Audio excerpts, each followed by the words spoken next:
this is Samriti, and today we are going to review Business Champ. So, let's get into the book.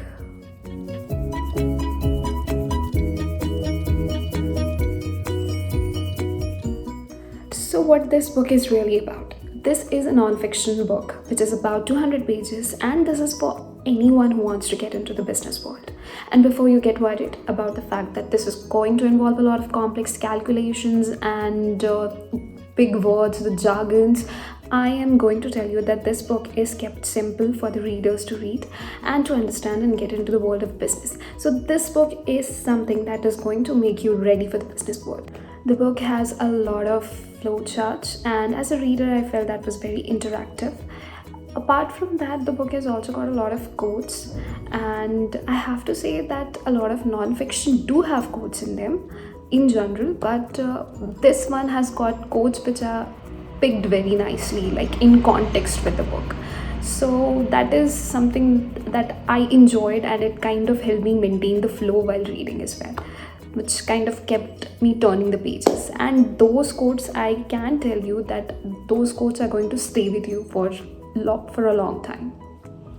I read Rich Dad and Poor Dad last year, and this year I read Tools of Titan, which is one of the most famous books.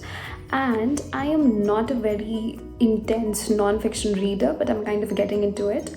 And this book, Business Champ, I can tell you that this book is very important for us to read, because especially if you are a non-fiction reader, you have got to read this one, because when we read foreign authors, we kind of feel like the foreign authors are trying to speak to a global audience, and thus we sometimes kind of feel like we are not able to relate. And while I was reading Business Champ, I kind of felt the difference, because this time I was able to relate to the system, I was able to understand things better, and this makes it worth the investment. Every time I read a non-fiction book, I feel like the authors drag the topics a lot, and it kind of bugs me every single time. I just don't know why they can't keep it crisp. Tell me your thoughts on the same. Do you also feel like non-fiction writers really drag the topics too much, like they kind of beat around the bush?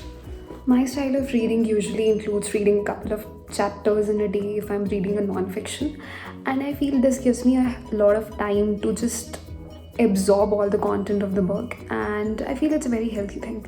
Do you also have similar habits of reading? Do share with me.